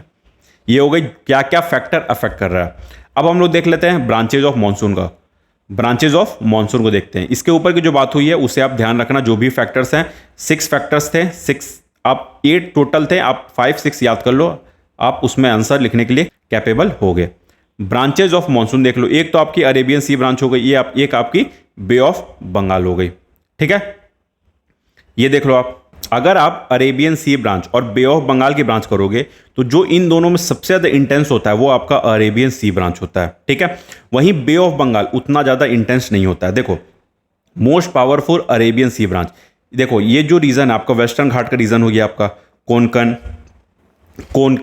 कैनरा, मालाबार, ये जो रीजन होता है इधर ये बहुत ज़्यादा इंटेंस रेनफॉल करता है, इसलिए आप वेस्टर्न घाट में देखोगे कि आपको यहाँ पे ट्रॉपिकल रेन फॉरेस्ट देखने को मिलता है, ठीक है। वहीं बे ऑफ बंगाल क्या करता है, ये आपका नॉर्थ ईस्ट रीजन हो गया, इधर ये ज़्यादा रेनफॉल करता है। मेघालय का रीजन हो गया, त्रिपुरा का रीजन हो गया, इधर ये बहुत ज़्यादा रेनफॉल करता है, ठीक है। तो बस ये ध्यान रखना ब्रांचेज ऑफ मानसून के बारे में, Arabian sea and bay of Bengal. अब देख लो मानसून ब्रेक्स के बारे में पढ़ लो। Usually in August due to weakening of Tibetan low pressure and the movement of monsoon wind parallel to the western coast of India. इस समय क्या होता है, मानसून ब्रेक्स हो जाता है। ऐसे समझो इसको, एक एग्जांपल से ऐसे समझो आप डायग्राम से। अभी आप क्या देख रहे थे कि मानसून जब हो रहा है उसके बारे में बात हो रहा, कुछ ऐसे विंड जो है ये प्रिवेल कर रहा, मतलब परपेंडिकुलरली प्रिवेल कर रहा। लेकिन देखोगे जब मानसून ब्रेक हो जाएगा उसमें क्या होगा, ये जो विंड है यह पैरेलली मूव करेगा, ठीक है। साथ ही साथ इनकी जो मॉइस्चर कंटेंट की जो इंटेंसिटी होगी अब वो वीक होने लगेगी, तो इससे क्या हो जाएगा, आपका मानसून ब्रेक्स आ जाएगा। यूजुअली इन अगस्त, होता कभी ये अगस्त में, due to weakening of Tibetan low pressure, जो तिब्बतन प्लेट्यू है वहां पे अब जो लो प्रेशर है वो अब वीक होना शुरू हो जाएगा, मतलब अब धीरे धीरे वहां पे ग्रेजुअली हाई प्रेशर बनना शुरू हो रहा। And the movement of monsoon winds parallel to the western coast of India, बस इसको ध्यान रखना आप। कुछ ऐसे ही ये सब आप एग्जाम्पल यूज कर सकते हो। फ्लड प्रॉन रीजन देख लो आप इंडिया का, असम है सबसे पहला, वहां पे किसके कारण होता है, तो वह है आपका ब्रह्मपुत्र के कारण।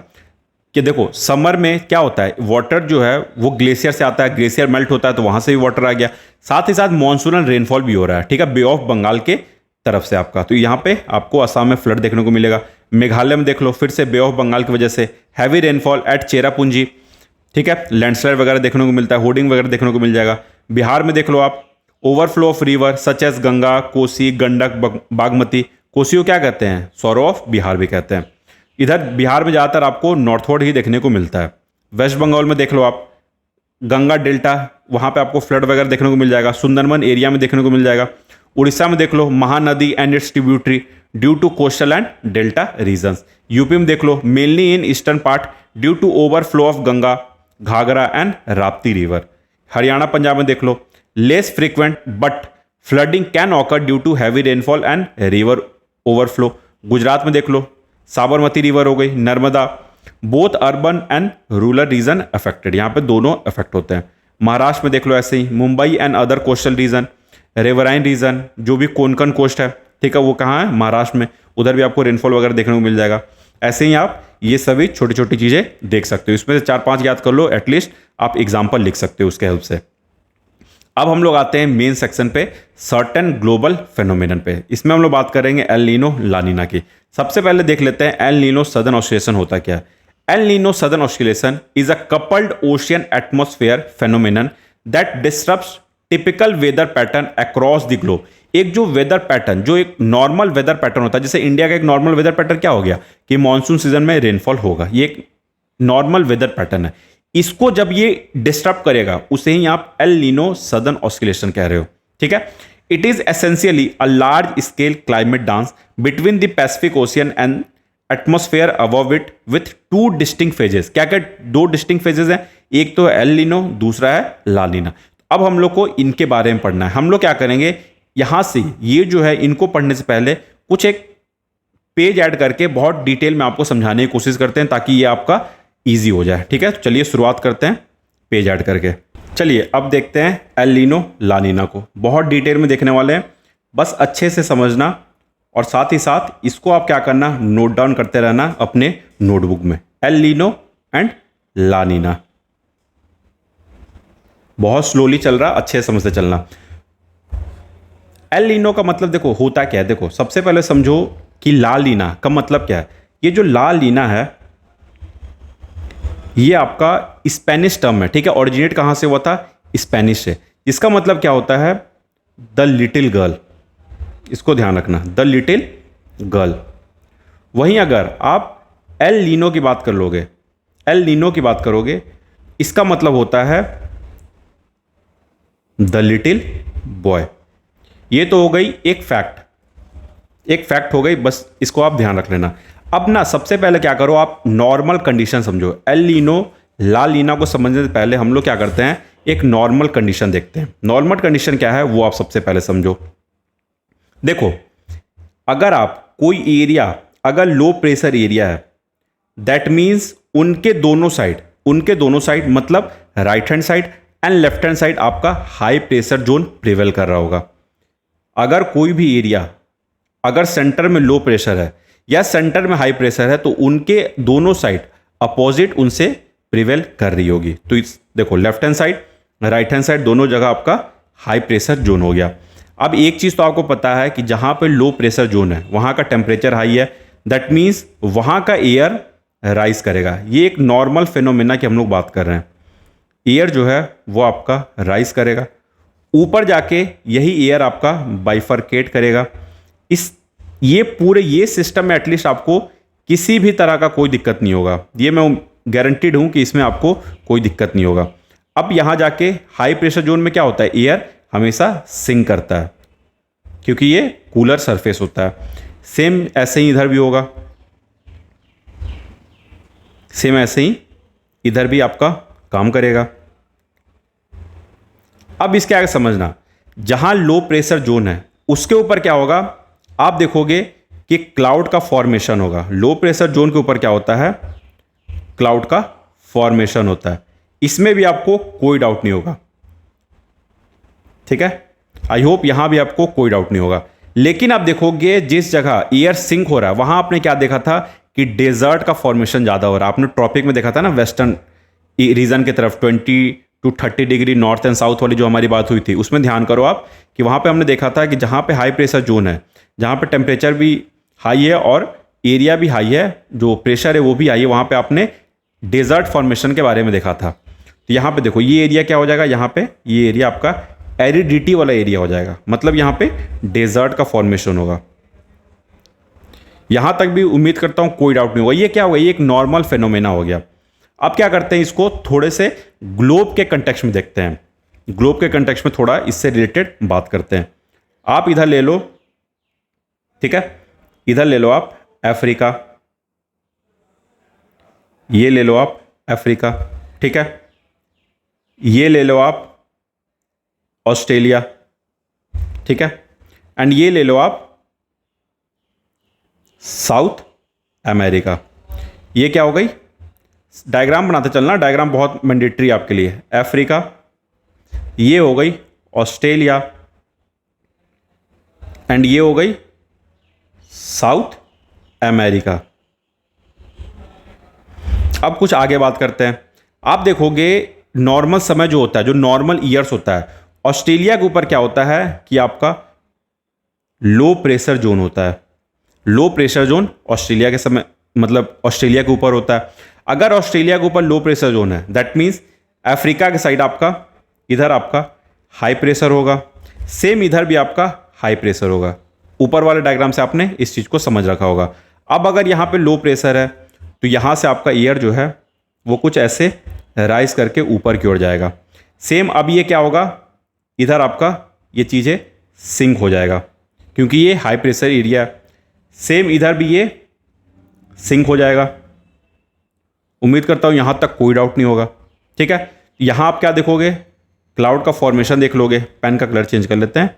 आप यहाँ पे क्लाउड का फॉर्मेशन देख लोगे, रेनफॉल वगैरह देख लोगे, ठीक है। इधर क्या देख लोगे आप, डेजर्ट देख लोगे क्योंकि यहाँ पे क्या है, एरिडिटी वाला एरिया हो गया, ठीक है। यहाँ ये बात हो रही है आपकी, फिर से यहाँ पे पेन का कलर चेंज कर लेते हैं। नॉर्मल ईयर की बात हो रही है, नॉर्मल ईयर्स की बात हो रही है, ठीक है। इस समय क्या होगा कि जो आप अब सपोज कर लो कि यहां पे आपका इंडिया है, इंडिया यहां पे कुछ आपका ऐसे इंडिया है, ठीक है। ये हाई प्रेशर जोन है, यहां पे आपका क्या उस समय हो रहा था, लो प्रेशर जोन क्रिएट हो रहा था। ये सब बातें हो चुकी है आपसे। अब मूवमेंट कैसे होगा ईयर का, ईयर का मूवमेंट कुछ ऐसे आपको देखने को मिल जाएगा, कुछ ऐसे देखने को मिल जाएगा। जब ये इक्वेटर क्रॉस कर जाएगा तो ईयर का मूवमेंट डिफ्लेक्ट होके कुछ ऐसे हो जाएगा, विंड का जो मूवमेंट होगा, ठीक है, कुछ ऐसे हो जाएगा। तो ये नॉर्मल कंडीशन हो गया जिस समय आपका south west monsoon wind strong होगा, साउथ वेस्ट मानसून विंड जो है वो स्ट्रांग होगा। इस डायग्राम में अगर कोई भी परेशानी होगा तो आप जरूर बताना, कोई भी परेशानी हो तो, ठीक है। अब हमने क्या देखा था कि लो प्रेशर जोन में वैक्यूम क्रिएट होता है, उस वैक्यूम को फील कौन करता है, उस वैक्यूम को फील करता है आपका हाई प्रेशर जोन। ये सब बात भी आपसे हो चुकी है, ठीक है। कोई इसमें कोई भी आपको डाउट नहीं होगा, 0% डाउट होगा, मैं उम्मीद करता हूं। इसे ही कहते हो आप। यहां पे अगर देखोगे जो नॉर्मल कंडीशन होता है उस समय यहां पे आपका वॉकर सर्कुलेशन होता है, वॉकर सर्कुलेशन। आई होप ये पॉइंट आपका नॉर्मल ईयर वाला क्लियर होगा, ये दोनों डायग्राम होगा क्लियर होगा। आप इस डायग्राम को जरूर बनाना, एग्जाम में इसका जरूर यूज करना आप, ठीक है। अब देखो आप इसमें क्या देख रहे हो आप कि जो प्रेजेंस ऑफ वॉकर सर्कुलेशन है, जो यहाँ पे प्रेजेंस ऑफ वॉकर सर्कुलेशन है वो क्या कर रहा है, वो इंडियन ओशियन में हाई प्रेशर जोन क्रिएट कर रहा है, ठीक है। इंडियन ओशियन में क्या कर रहा है, हाई प्रेशर जोन क्रिएट कर रहा है। यही high pressure zone south west monsoon wind को स्ट्रांग कर रहा है, तो इंडिया में आप रेनफॉल, अच्छा रेनफॉल देख लोगे, ठीक है। वहीं ऑस्ट्रेलिया में देखोगे आप, ये ऑस्ट्रेलिया हो गया, इधर देखोगे कि यहाँ पे क्लाउड का फॉर्मेशन हो रहा है, तो यहाँ पे ठीक ठाक आपको रेनफॉल देखने को मिल जाएगा, ठीक है। लेकिन यहाँ पे जो रेनफॉल हो रहा है वो बिकॉज ऑफ कन्वेक्शन हो रहा है, मतलब हीटिंग की वजह से हो रहा है, क्योंकि यहाँ पे हीट होके ऊपर क्लाउड का फॉर्मेशन हो रहा है, ठीक है। Second point.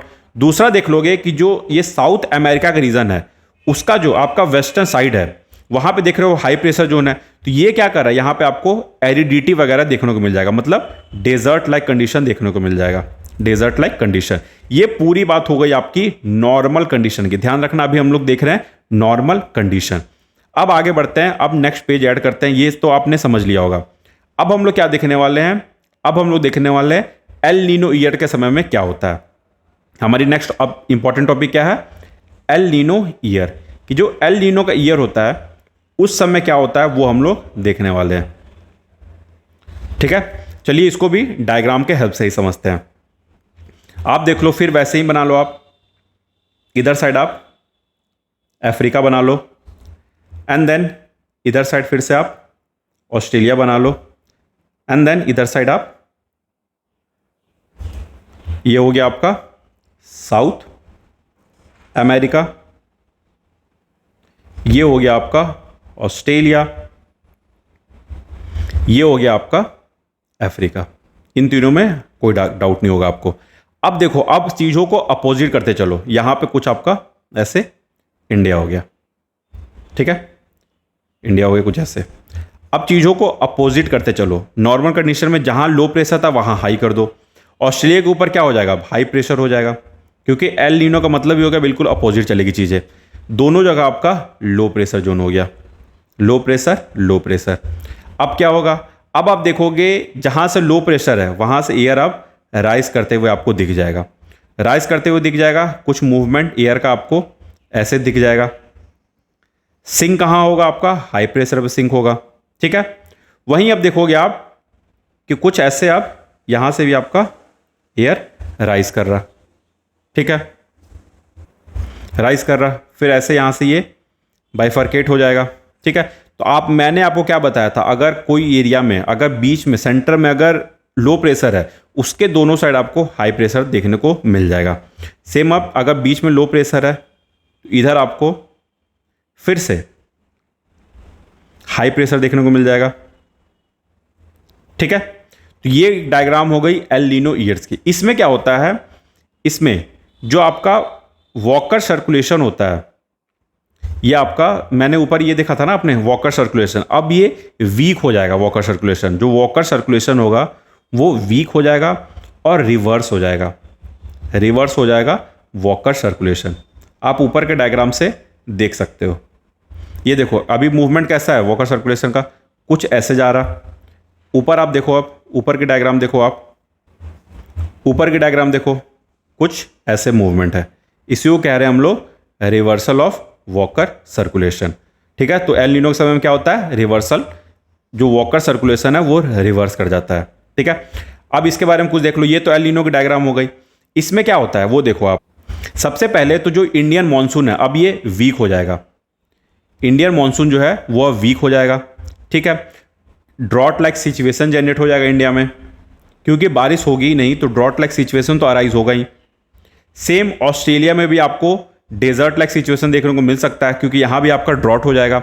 वहीं अगर आप देखोगे ये साउथ अमेरिका में देखोगे तो यहां पे फ्लड लाइक सिचुएशन हो जाएगा, क्योंकि लो प्रेशर जोन है ना, तो यहां पे कन्वेक्शन के हेल्प पे क्या हो सकता है, रेनफॉल हो सकता है। तो यहां पे आपका फ्लड लाइक सिचुएशन देखने को मिल जाएगा। आपने देखा दो जगह, एक तो इंडिया में भी डेजर्ट हो जाएगा, साथ ही साथ ऑस्ट्रेलिया में भी ड्रॉट का सिचुएशन अराइज हो जाएगा। वहीं अगर आप देखोगे साउथ अमेरिका में, तो जहां लो प्रेशर है अब यहां पे फ्लड लाइक सिचुएशन अराइज हो जाएगा। ये तो हो गई हमारी एल नीनो ईयर्स की बात। अब सेम आप ला लीना की बात देख लो। अगर ला लीना की बात करोगे आप, ला लीना की बात, इसमें कुछ नहीं होता है।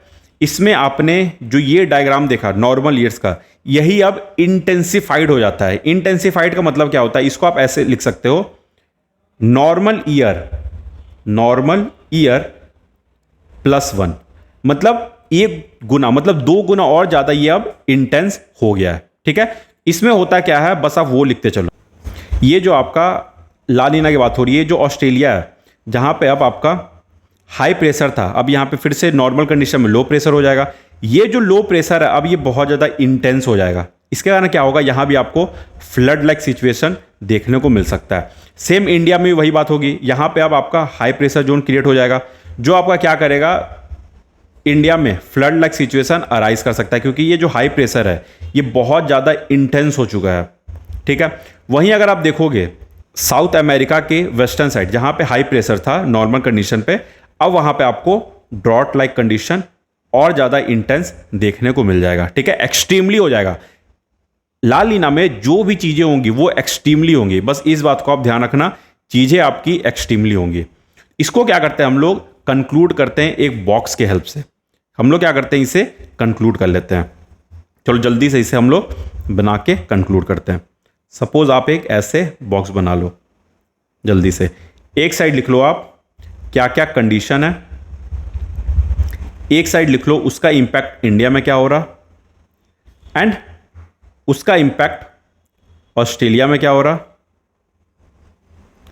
एंड देन उसका इंपैक्ट साउथ अमेरिका में क्या हो रहा। ये सब हम लोग बात कर लेते हैं। सबसे पहले देख लेते हैं कंडीशन जो है वो हम लोग का सबसे पहला है नॉर्मल ईयर का कंडीशन। नॉर्मल ईयर का कंडीशन, इस समय इंडिया में क्या होगा, आपका नॉर्मल मॉनसून होगा, कोई डाउट नहीं इसमें, नॉर्मल मॉनसून होगा। वहीं ऑस्ट्रेलिया में क्या होगा, आपका ऑस्ट्रेलिया में आपका रेनफॉल होगा बिकॉज ऑफ कन्वेक्शन। वहीं साउथ अमेरिका में आपका एरिड रीजन देखने को मिल जाएगा, क्योंकि यहां पे हाई प्रेशर जोन प्रिवेल कर रहा। वहीं अब सेकंड की बात कर लेते हैं एल नीनो कंडीशन की। इसमें क्या देखोगे आप कि इंडिया में ड्रॉट लाइक सिचुएशन अराइज हो गया, ऑस्ट्रेलिया में भी ड्रॉट लाइक सिचुएशन अराइज हो गया, एंड देन साउथ अमेरिका में फ्लड लाइक सिचुएशन अराइज हो रहा। ये तो हो गई एल नीनो की। ला लीना की बात कर लेते हैं। इंडिया में क्या होगा, अब आप फ्लड देखने को मिल जाएगा, ऑस्ट्रेलिया में भी आपको फ्लड देखने को मिल जाएगा, और साउथ अमेरिका में एक्सट्रीम ड्रॉट देखने को मिल जाएगा, एक्सट्रीम ड्रॉट देखने को मिल जाएगा।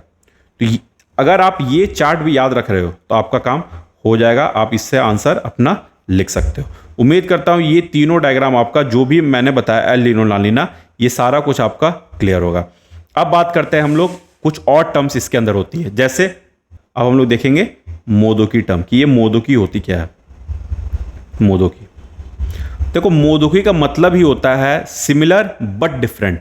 ये सिमिलर होती है, ठीक है, ये आपकी सिमिलर होती है लेकिन डिफरेंट भी होती है। But different. ये प्रिवेल कहाँ करती है? तो ये आपकी सेंट्रल पैसिफिक ओशियन में प्रिवेल करती है। दूसरी बात ये ध्यान रख लेना, ये आपकी सेंट्रल पैसिफिक ओशियन में प्रिवेल करती है। अब आगे की और कुछ बात कर लेते हैं। अब देखो आप, सबसे पहला, अगर सपोज एल नीनो मोदुकी है, एल नीनो मोदुकी है, इसका मतलब देखो, मोदुकी का मतलब होता क्या है? मोदुकी का मतलब होता है किसी भी चीज को मॉडरेट कर देना। सपोज एल नीनो मोदुकी है, मतलब जो एल नीनो का जो इंटेंसिफिकेशन होगा इंडिया में या ऑस्ट्रेलिया में, उसे क्या करेगी? अब ये मॉडरेट कर देगी। That means moderate of El Nino. इसे मैं अभी थोड़ी देर में और अच्छे से आपको समझाता हूं। वहीं अगर आप ला लीना मोदुकी के बारे में बात करोगे, ला लीना मोदुकी के बारे में, इसका मतलब होता है मॉडरेट ऑफ ला लीना। ठीक है, अब देखते हैं, अगर हम लोग देखें एल नीनो मोदुकी में, इसमें होता क्या है कि जो आपकी सेंट्रल पैसिफिक ओशियन है, देखो बात किसकी हो रही है? अपनी सेंट्रल पैसिफिक ओशियन की। जो आपकी सेंट्रल, देखो पीसी, ठीक है, पीओ, सेंट्रल पैसिफिक ओशियन, ध्यान रखना, पीओ शॉर्ट फॉर्म है सेंट्रल पैसिफिक ओशियन। ये क्या होता है? आपका वार्म हो जाता है। सेंट्रल पैसिफिक ओशियन आपका वार्म हो जाता है। अब इसका आप इंपैक्ट देख लो, ये इंपैक्ट आपने समझ रखा है मॉडरेट करता है। अगर आप इसकी इंपैक्ट ऑस्ट्रेलिया पे ले लो, तो ऑस्ट्रेलिया पे इसकी इंपैक्ट क्या पड़ेगी? लेस ड्रॉट होगा, जो भी होगा अब वो मॉडरेट हो जाएगा, लेस ड्रॉट होगा। इंडिया में क्या इंपैक्ट करेगा? लेस ड्रॉट यहां भी होगा आपका, क्योंकि एल नीनो की बात हो रही है, लेकिन उसका इंटेंसिफिकेशन कम होगा। वहीं अगर साउथ अमेरिका की बात करेंगे तो यहां पे लेस फ्लड होगा। ये बात हो गई हमारी सेंट्रल पैसिफिक ओशियन, जब वो वार्म हो रहा है, मतलब एल नीनो की कंडीशन। वहीं अगर हम लोग अब ला नीना कंडीशन देख लें, उसमें क्या होगा कि जो आपका सेंट्रल पैसिफिक ओशियन है, अब ये क्या होगा? कोल्ड होगा। ठीक है, कोल्ड हो जा रहा है। इसमें क्या होगा? जो इंडिया है, इंडिया में लेस फ्लड होगा। इंडिया में क्या होगा देखने को मिला आपको? Less flood. वहीं ऑस्ट्रेलिया में भी आपको लेस फ्लड देखने को मिलेगा, यहां भी आपको लेस फ्लड देखने को मिलेगा। वहीं अगर आप साउथ अमेरिका की बात करोगे तो यहां पे आपको लेस ड्रॉट देखने को मिलेगा। उम्मीद करता हूं ये मोदुकी टर्म भी, ये आपका अब कंफ्यूजन ये दूर हो गया होगा कि मोदुकी वगैरह होता क्या है। ठीक है, हमने क्या देख लिया? एल नीनो ला नीना भी देख लिया, डायग्राम बहुत अच्छे से देख लिया, मोदुकी के बारे में भी देख लिया। अब नेक्स्ट एक और पेज ऐड करके इसे यहीं पे हम लोग खत्म कर देते हैं, ताकि हम लोग को ऊपर कुछ ज़्यादा डिटेल में देखना ना पड़े। नेक्स्ट हमारा अब एक और इंपॉर्टेंट हो जाता है, जिसे आप कहते हो, जिससे बहुत बार क्वेश्चन पूछा हुआ है, प्रीलिम्स वगैरह में पूछा हुआ है, मेंस में भी, स्टेट पीसी में पूछा हुआ है। Indian ocean dipole, Indian ocean dipole, जिसे आप शॉर्ट में कहते हो IOD। अब ये इंडियन ओशियन डाइपोल है क्या? देखो, ये जो इंडियन ओशियन डाइपोल है, ये दो पार्ट में डिवाइड होता है। एक तो होता है आपका IOD पॉजिटिव फेज, ये ऊपर वैसे आपने देखा था। दूसरा होता है आपका IOD निगेटिव फेज। अब इसकी आप बस एक एक करके रोल देखते चलो। IOD जब पॉजिटिव फेज होगा, उसमें क्या होगा आपका कि जो वेस्टर्न इंडियन ओशियन है वो क्या हो रहा, अब वार्म हो रहा। वहीं जो आपका ईस्टर्न इंडियन ओशियन है वो अब कोल्ड हो रहा। ठीक है, तो ये क्या करता है, इसका जो रिजल्ट होगा वो क्या होता है, अगर वेस्टर्न इंडियन ओशियन वार्म हो रहा तो ये क्या कर रहा है, ये आपके साउथ वेस्ट मॉनसून विंड को इंटेंस कर रहा। वहीं अगर इंडियन ओशियन है, अगर ईस्टर्न इंडियन ओशियन है, ये अगर कोल्ड हो रहा तो ये क्या कर रहा है, ये आपका वाटर वेपर का अवेलेबिलिटी बता रहा। क्या कर रहा? वाटर वेपर का अवेलेबिलिटी बता रहा। अब हम लोग क्या करते हैं, Indian ocean dipole positive phase को एल नीनो ला नीना के साथ कनेक्ट करते हैं। सपोज अगर आपका IOD पॉजिटिव है और ये अगर एल नीनो के साथ कंबाइन हो जाए, तो इसका इफेक्ट क्या होगा? इसका इफेक्ट होगा कि ये अब आपका लेस ड्रॉट क्रिएट करेगा। क्या करेगा? लेस ड्रॉट क्रिएट करेगा। वहीं अगर आप Indian ocean dipole positive phase को ला लीना से कनेक्ट कर रहे हो, ला लीना से कनेक्ट कर रहे हो, तो ये क्या करेगा, ये अब एक्सट्रीम फ्लड कर देगा, एक्सट्रीम फ्लड कर देगा। मतलब कहीं ना कहीं Indian ocean dipole positive phase चीज़ों को एक्सट्रीम कर देगा, अगर वो ला लीना के साथ कनेक्ट हो जाए, एल नीनो के साथ अगर कनेक्ट हो रहा है वो, तो चीज़ों को वो मॉडरेट कर देगा। इसको ध्यान रखना आप। आईओडी पॉजिटिव में क्या होता है, वेस्टर्न इंडियन ओशियन वार्म होता है, ईस्टर्न इंडियन ओशियन कोल्ड होता है। ये हो गई बात आपकी Indian ocean dipole positive phase की। अगर निगेटिव फेज की बात करोगे तो इसमें क्या होता है, जो आपका वेस्टर्न इंडियन ओशियन होता है ये अब कोल्ड हो जाता है। ठीक है, तो ये आपके मॉनसून के लिए गुड नहीं होता है, मॉनसून के लिए अच्छा नहीं होता है, क्योंकि जो मॉइस्चर का जो कंटेंट होता है उसे अब ये वीक कर देता है। वहीं अगर आप ईस्टर्न इंडियन ओशियन की बात करोगे तो ये क्या करता है, आपका वार्म हो जाता है। वार्म हो जाएगा तो जो वाटर वेपर है वो अब डिग्रेड हो जाएगा। ठीक है, इससे आपको क्या देखने को मिलेगा कि अगर इसे आप Indian ocean dipole negative phase को अगर आप एल नीनो से कनेक्ट कर दोगे, एल नीनो से कनेक्ट कर दोगे तो इसमें क्या होगा, ये आपका एक्सट्रीम ड्रॉट को ये सपोर्ट करेगा। वहीं अगर आप Indian ocean dipole negative phase को ला लीना के साथ कनेक्ट कर देते हो तो ये आपका लेस फ्लड को सपोर्ट करेगा। उम्मीद करता हूँ ये डायग्राम भी आपका, ये चीज़ें भी क्लियर होगा। इंडियन ओशियन डाइपोल से क्या हुआ, आप इसको कंक्लूड करते हैं। ये आपने देखा दो पार्ट का होता है, एक तो Indian ocean dipole positive phase, एक Indian ocean dipole negative phase. IOD positive में होता क्या है कि जो वेस्टर्न इंडियन ओशियन है वो वार्म होता है और जो ईस्टर्न इंडियन ओशियन है वो कोल्ड होता है। वहीं आईओडी निगेटिव फेज में क्या होता है, जो वेस्टर्न इंडियन ओशियन है वो कोल्ड होता है, ईस्टर्न इंडियन ओशियन है वो वार्म होता है। अगर Indian ocean dipole positive phase को एल नीनो के साथ कनेक्ट कर देते हैं तो वो आपका लेस ड्रॉट को सपोर्ट करेगा। वहीं अगर Indian ocean dipole positive phase को ला लीना के साथ कनेक्ट कर देते हैं तो आपका एक्सट्रीम फ्लड को सपोर्ट करेगा। Same Indian ocean dipole negative phase को एल नीनो के साथ कनेक्ट कर देते हैं तो आपका एक्सट्रीम ड्रॉट को जनरेट करेगा। वहीं Indian ocean dipole negative phase को ला लीना के साथ कनेक्ट कर देते हैं तो आपका लेस फ्लड को जनरेट करेगा। उम्मीद करता हूं ये सारी बातें, इंडियन ओशियन डाइपोल हो गई, मोदोकी वाली बात हो गई, ला लीना, एल नीनो, सारी देखो मैंने सारी आपको एक चार्ट में बना के दिखा दिया है। तो उम्मीद करता हूँ ये सारी बातें ही आपकी क्लियर होगी, इसमें कोई भी डाउट नहीं होगा आपको। ठीक है, सेम चीज़ इधर ही लिखा हुआ है, ये सब आप एक बार आप खुद से भी देख सकते हो, आपको कोई परेशानी नहीं होगा। ठीक है, एक बार बस हम लोग क्या करते हैं, इसे जल्दी जल्दी रीड कर लेते हैं। During El Nino events trade winds weakens in tropical Pacific, warm surface water typically confined to western Pacific eastward leading to warmer sea surface temperature in central and eastern Pacific. The cold Peruvian Humboldt currents get replaced by warm water, reduced upwelling of cold nutrient rich water from deep ocean. तो ये same चीज़ जो मैंने आपको diagram बताया वही चीज़ यहाँ पे लिखा हुआ है। Changes in atmospheric circulation patterns impacting global rainfall. इसका अपोजिट क्या हो जाएगा, ला लीना। इसे आप एक बार खुद से भी रीड कर सकते हो। देखो global climate impact of El Nino, ये सारी बातें मैंने आपको चार्ट के फॉर्म में बता दिया है। ये सारी बातें आपसे मेरी हो चुकी है, इसमें कोई भी डाउट आपको नहीं होगा। ठीक है, इंक्रीज रेनफॉल ये सब आपने देख लिया है, ला लीना एल नीनो सब के बारे में आपने देख रखा है। इम्पैक्ट भी आप देख चुके हो, अगर आपने एक बार आप ये खुद से भी रीड कर सकते हो, कोई दिक्कत नहीं। एल नीनो मोदकी के बारे में मेरी बात हो चुकी है आपसे, आप एक बार बस क्या करना, खुद से बस एक बार आप रीड कर लेना, आप समझ जाओगे। ठीक है, एक और बस हमें टॉपिक देखना है जो हमारा लास्ट टॉपिक है, मैडन जूलियन ऑस्किलेशन। ठीक है, ये हमारा लास्ट टॉपिक है, मैडन जूलियन ऑस्किलेशन। चलिए इसे अब जल्दी जल्दी खत्म करते हैं। MJO is a major atmospheric phenomenon that significantly influences global weather patterns and climate. It is characterized by a large scale coupling between atmospheric circulation and tropical deep convection, primarily affecting India and Pacific Ocean. Propagation देख लेते हैं इसके बारे में। It is a eastward moving disturbance of cloud, rainfall, winds and pressure that typically recurs every 30 to 60 days. It travels from Indian Ocean across the Pacific Ocean and sometimes continues into the Atlantic. तो इसको आपको ध्यान रखना है, MJO होता क्या है। इसकी आप फेजेस देख लेते हैं, दो फेजेस होती है, एक तो आपकी एक्टिव फेज हो गई, एक आपकी इनएक्टिव फेज हो गई।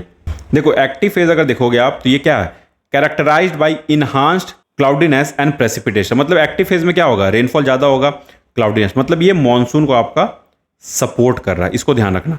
Increased convective and strong activity. वहीं इनएक्टिव में क्या होगा, reduce cloudiness and precipitation, dryer and more stable condition. मतलब यहाँ पे कोल्ड एंड डेंसर एयर की बात हो रही है। इसका इंपैक्ट देख लो आप, ट्रॉपिकल रीजन पे क्या क्या इंपैक्ट पड़ता है। मॉनसून वेरिएबिलिटी को सपोर्ट करता है। जैसे एक्टिव फेज होगा तो ये मॉनसून को इन्हांस करेगा, वहीं इनएक्टिव फेज होगा तो ये मॉनसून को वीक करेगा। नेक्स्ट, साइक्लोन फॉर्मेशन में भी इसका हेल्प होता है। Enhanced convection during active phase increase the likelihood of cyclone development in India, Pacific and Atlantic ocean. इसको भी समझने में आपको कोई दिक्कत नहीं हुआ होगा।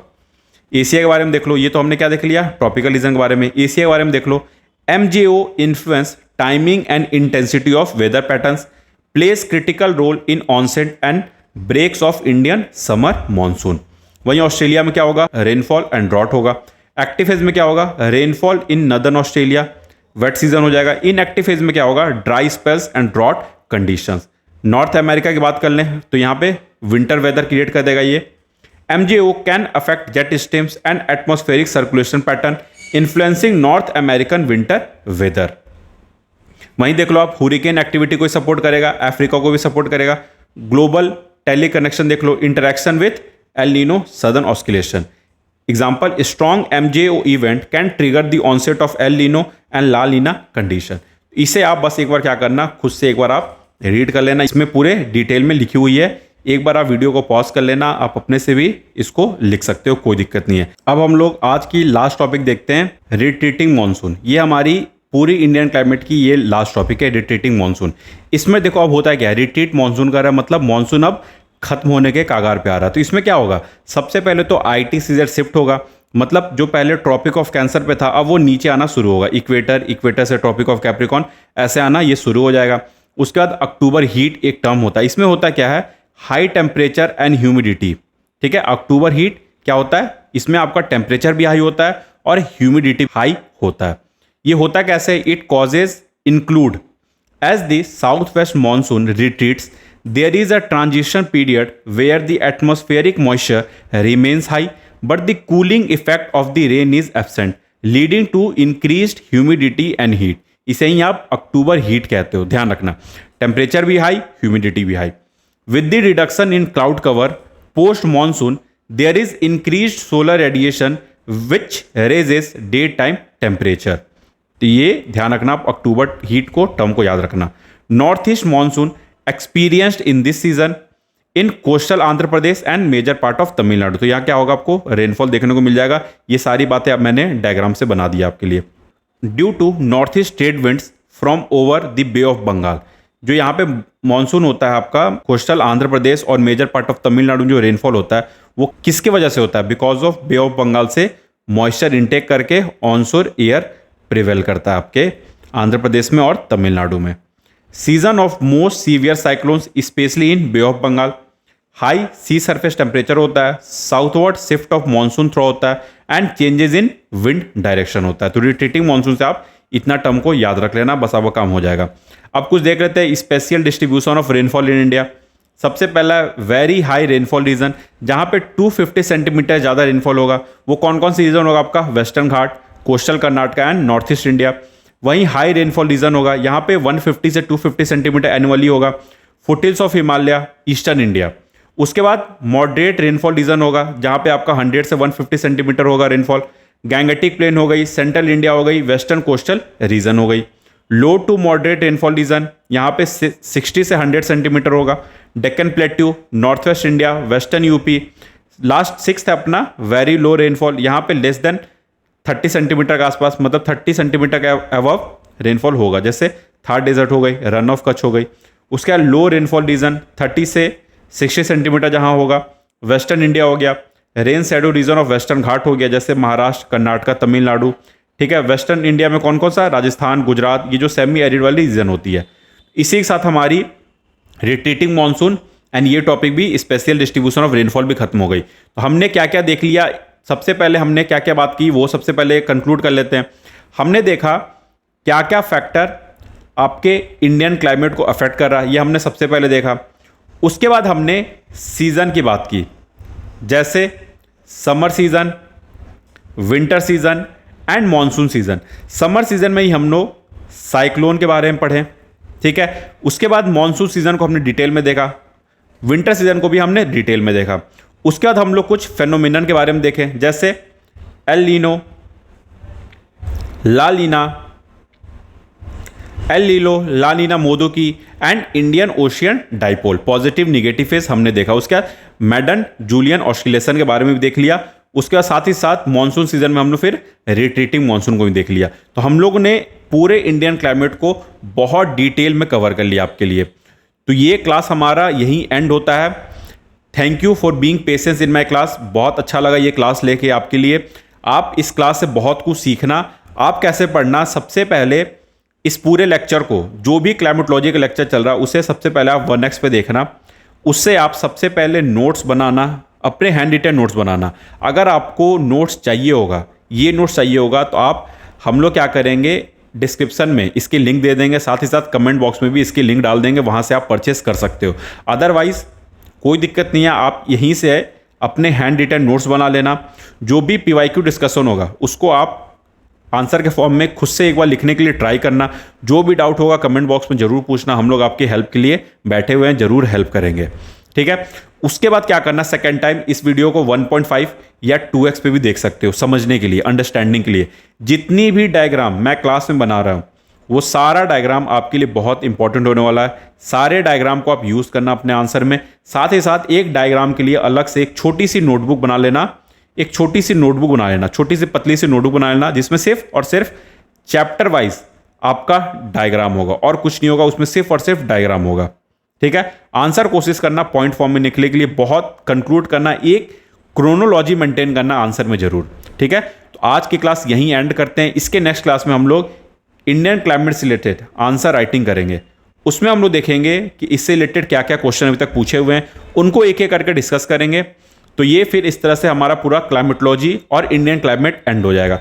उसके बाद हम लोग फिर स्टार्ट करेंगे ओशियोनोग्राफी से। किससे स्टार्ट करेंगे? ओशियोनोग्राफी पढ़ना स्टार्ट करेंगे। तो चलिए आज की क्लास को यहीं एंड करते हैं। Thank you for being patience in my class. Thank you so much.